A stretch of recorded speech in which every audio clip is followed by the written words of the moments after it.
Prolactin হলো এক ধরনের হরমোন যেটা আমাদের মস্তিষ্কের পিটুইটারি গ্রন্থি থেকে উৎপন্ন হয়। এটি মূলত মহিলাদের যৌন প্রজনন ও দুগ্ধদানের কার্যকারিতা নিয়ন্ত্রণ করে। এছাড়াও মহিলাদের স্তনের টিস্যু বৃদ্ধির জন্য গুরুত্বপূর্ণ ভূমিকা পালন করে।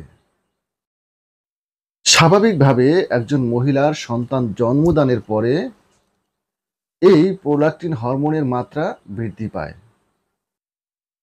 যা মহিলাদের ব্রেস্ট মিল্ক উৎপাদনকে উদ্দীপিত করে, ফলে মহিলাদের দুধ তৈরি হয়। তবে গর্ভবতী না হলেও প্রোল্যাক্টিন হরমোনের মাত্রা বৃদ্ধি পেতে পারে, সেটা অস্বাভাবিক কারণে। প্রোল্যাক্টিন হরমোন একজন শিশুর জন্য মায়ের দুধের ভিতরে সকল ধরনের পুষ্টি উপাদান নিশ্চিত করতে সাহায্য করে। এছাড়াও পুরুষের জন্য এই হরমোন যৌন কার্য নিয়ন্ত্রণ করে থাকে। প্রোল্যাক্টিন হরমোনের মাত্রা বেড়ে গেলে একজন পুরুষের অন্ডকোষের কার্যকারিতাকে প্রভাবিত করতে পারে এবং যৌন ইচ্ছা কমিয়ে দিতে পারে। প্রোল্যাক্টিন হরমোনের নর্মাল রেঞ্জ কত? একজন পুরুষের জন্য প্রোল্যাক্টিন হরমোনের নর্মাল রেঞ্জ হলো 20 ন্যানোগ্রাম পার মিলিলিটার।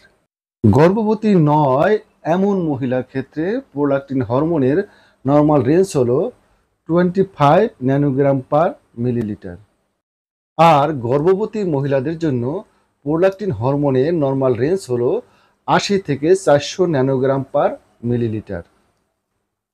যদি আমাদের দেহে প্রোল্যাক্টিন হরমোনের মাত্রা বৃদ্ধি পায় তাহলে এটাকে বলা হয় হাইপার প্রোল্যাক্টিনিমিয়া। আর যদি প্রোল্যাক্টিন হরমোনের মাত্রা স্বাভাবিকের থেকে কম হয় তাহলে এটাকে বলা হয় হাইপোপ্রোল্যাক্টিনিমিয়া। কি সমস্যার জন্য প্রোল্যাক্টিন হরমোন টেস্ট করা হয়? একজন পুরুষ বা মহিলার বন্ধ্যত্বের কারণ নির্ণয় করার জন্য, মহিলাদের মাসিক অনিয়মিত হলে, মহিলাদের স্তনের বোঁটা থেকে স্রাব আসলে তার কারণ নির্ণয় করার জন্য, একজন মহিলা গর্ভবতী না থাকা অবস্থায় বুকে দুধ আসলে তার কারণ নির্ণয় করার জন্য, এরপরে স্তনের ব্যথা, স্তন বড় হওয়া, স্তনে টিউমার হলে, মোট কথা স্তনের যে কোনো সমস্যার জন্য একজন চিকিৎসক আপনাকে প্রোল্যাক্টিন হরমোন পরীক্ষা করাতে পারেন।